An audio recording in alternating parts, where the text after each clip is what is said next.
আওয়ামী লীগকে বাদ দিয়ে নির্বাচন করাও ঠিক হবে না। আওয়ামী লীগ ছাড়া বিএনপি আছে, বিএনপি কি এরকম খারাপ দল থাকতে পারে না? নতুন আওয়ামী লীগকে চাই, দ্বিতীয়বার এরকম একটা নিকৃষ্ট দলকে দেখতে চাই না। দর্শক, প্রতিদিনের ন্যায় আজকেও আমরা হাজির হয়েছি বাংলা অ্যাফেয়ার্সের নিয়মিত আয়োজন পাবলিক অ্যাফেয়ার্সে। সাথে আছি আমি মোহাম্মদ ইমামুল হাসান। আগামী নির্বাচনে সাধারণ জনগণ আওয়ামী লীগকে দেখতে চান কিনা আজকে আমরা সেটাই জানার চেষ্টা করব।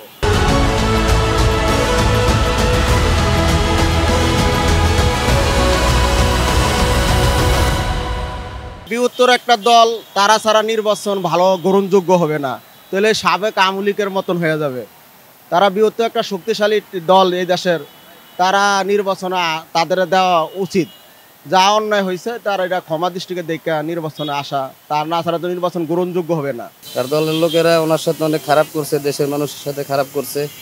আমরাও চাই যাতে এরকম একটা দল আসুক, যাতে সবাই মিলেমিশে আমরা থাকতে পারি। আওয়ামী লীগকে তো দেখাই হয়ে গেছে, যা করেছে দেশের মানুষের সাথে প্রতারণা, কত কিছু করলো। সার্বিক দৃষ্টিভঙ্গিতে এই যে 5ই আগস্টের পর থেকে এ পর্যন্ত সব দিক বিবেচনা করলে বলতে হয় যে আওয়ামী লীগের দরকার। সেটা বাংলাদেশের সাধারণ নাগরিক হিসাবে আমি দেখতে চাই না, কারণ বিগত দিনের অনেক কিছু দেখছি, অনেক কিছু শুনছি, দেখছি। মনোনীত প্রার্থী অথবা যোগ্য প্রার্থীকে বেছে এনে সরকারে বসিয়ে দেশের এই সার্বিক পরিস্থিতি থেকে আমাদেরকে মুক্তি দিতে পারে, এই প্রত্যাশাটাই আমি করি। সেক্ষেত্রে আওয়ামী লীগ আসবে কিনা স্পেসিফিক এটা অবশ্যই গণতান্ত্রিক দেশে নির্বাচন হইলে তো আসতে পারার কথা। শেষ পর্যায়ে এসে তারা অনেক ভুল করছে, যেটা আসলে আমরা সাধারণ জনগণ মেনে নিতে পারি না। হ্যাঁ, আমরা আওয়ামী লীগকে চাই, কিন্তু আওয়ামী লীগ আগের যারা ছিল আমরা তাদের চাই না। দ্বিতীয়বার এরকম একটা নিকৃষ্ট দলকে দেখতে চাই না আমরা।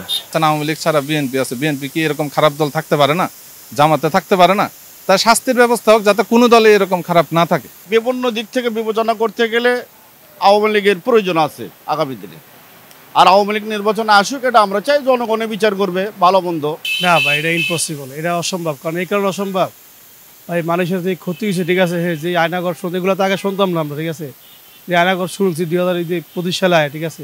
দেখতে চাই না, কারণ অনেক দুর্নীতি করছে সারা বাংলাদেশ। মনে করেন মেট্রো রেলের নামে যেটা দুর্নীতি করছে, 10 টাকা চাল 80 টাকা করছে। আওয়ামী লীগের নির্বাচনে আসা নিয়ে যেমন সুবিধা আছে তেমন অসুবিধাও আছে, এটাই মনে করছে সাধারণ জনগণ।